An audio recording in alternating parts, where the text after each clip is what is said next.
बर्बाद करोगे। तुम लोगों के बाप दादाओं को भी मैंने लोहे के चने चबाए हैं। आज मैं अगर तुम लोगों जैसे लोगों की चलती ना मूवी माफिया और तुम जैसे सड़े हुए सूडो जर्नलिस्ट की चलती, तो आज मैं इंडिया की टॉप एक्ट्रेस और हाईएस्ट पेड एक्ट्रेस नहीं होती। मैं तुम्हारे सामने हाथ जोड़ती और कह रही हूँ कि प्लीज मुझे बैन करो। तो 3-4 लोगों ने मिलकर मेरे खिलाफ एक कोई गिल्ड बनाई है, शायद कल ही बनी है, ना ही उसकी कोई मान्यता ही है और ना ही उसकी कोई दान नहीं है। तो उस गिल्ड के चलते हुए लोगों ने मुझे धमकी देना शुरू किया है कि मुझे बैन कर देंगे या मेरी कोई चीज का मुझे कवर नहीं करेंगे या मेरा करियर बर्बाद कर देंगे। अरे नालायकों, देशद्रोहियों, बिकाऊ लोगों, तुम लोगों को खरीदने के लाखों भी नहीं चाहिए। तुम लोग तो इतने सस्ते हो, 50-60 रुपए में बिछ जाते हो।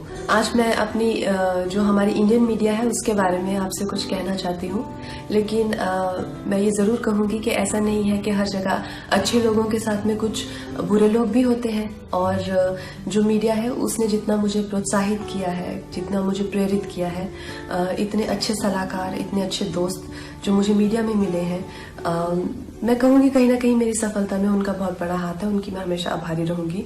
लेकिन जो दीमक की तरह जो एक सेक्शन मीडिया का है जो हमारे देश में दीमक की तरह लगा हुआ है और उसको धीरे धीरे करके उसकी गरिमा को, उसके स्मिता को, देश की इंटेग्रिटी को, देश की एकता को आए दिन अटैक करता रहता है, आए दिन इनके जो भी है झूठी अफवाहें फैलाते रहते हैं, अपने गंदे भद्दे विचार, देशद्रोहिता के जो विचार हैं वो ओपनली सबके सामने रखते हैं। और इनके खिलाफ हमारे कॉन्स्टिट्यूशन में किसी भी तरह का कोई भी ना पेनल्टी है और ना ही कोई सजा है।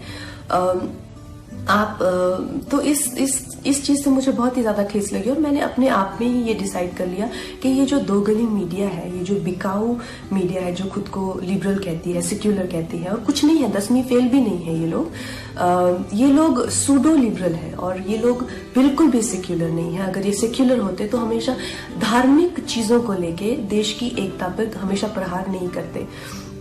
ऐसे ही एक चिंदी से जर्नलिस्ट को मैं 1-2 दिन पहले एक प्रेस कॉन्फ्रेंस में मिली, तो उसी की तरह बहुत सारे लोग हैं जो जितने भी हमारे जो सीरियस इश्यूज हैं, हमारे जो सीरियस कॉजेज हैं। वर्ल्ड एनवायरनमेंट में डे के दिन मैंने प्लास्टिक बैन को लेके एक कैंपेन किया था, जिसमें मैंने प्लास्टिक के खिलाफ ईशा योगा सेंटर के साथ में काफी कुछ एक्टिविटीज की थी।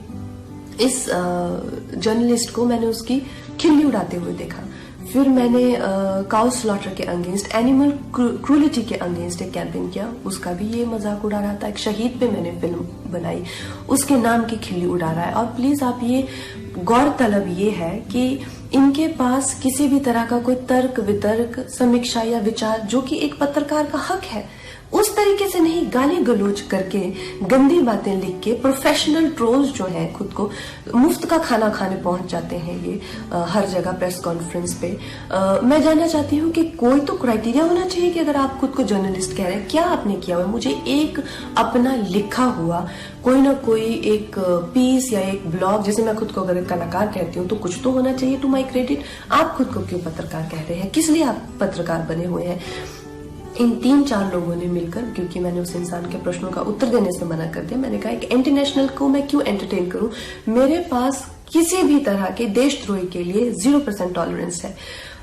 तो 3-4 लोगों ने मिलकर मेरे खिलाफ एक कोई गिल्ड बनाई है, शायद कल ही बनी है, ना ही उसकी कोई मान्यता ही है और ना ही उसकी कोई दान नहीं है। तो उस गिल्ड के चलते हुए लोगों ने मुझे धमकी देना शुरू किया है कि मुझे बैन कर देंगे या मेरी कोई चीज का मुझे कवर नहीं करेंगे या मेरा करियर बर्बाद कर देंगे। अरे नालायकों, देशद्रोहियों, बिकाऊ लोगों, तुम लोगों को खरीदने के लाखों भी नहीं चाहिए। तुम लोग तो इतने सस्ते हो, 50-60 रुपए में बिछ जाते हो। जो अपनी देश के साथ गद्दारी करे, अपनी ही थाली में जिसमें खाते हैं उसी में छेद करते हैं, क्योंकि मैं नहीं चाहती कि मेरी वजह से तुम लोगों के घर में चूल्हा जले। और इससे ज्यादा बड़ा एहसान आप मुझ पे नहीं कर सकते कि आप मुझे बैन कीजिए। और जो भी मेरे भाई बहन इस देश के जो युवक युवतियां हैं जिन्होंने इन लोगों का बहिष्कार किया है, और जब मणिकर्णिका फिल्म भी आई थी और मूवी माफिया उसके अगेंस्ट पूरी गैंग अप हो गई थी, तो इन बच्चों ने इतने अच्छे तरह से हर दिन we stand with Manikarnika trend किया, उस फिल्म को बहुत सफल बनाया। फिल्म ने 150 करोड़ से ज्यादा का बिजनेस किया। और इस चीज से मुझे इतना गर्व है अपने देशवासियों पर। आप लोगों के लिए जो हो पाएगा उससे भी ज्यादा करके दिखाएंगे। बहुत बहुत धन्यवाद।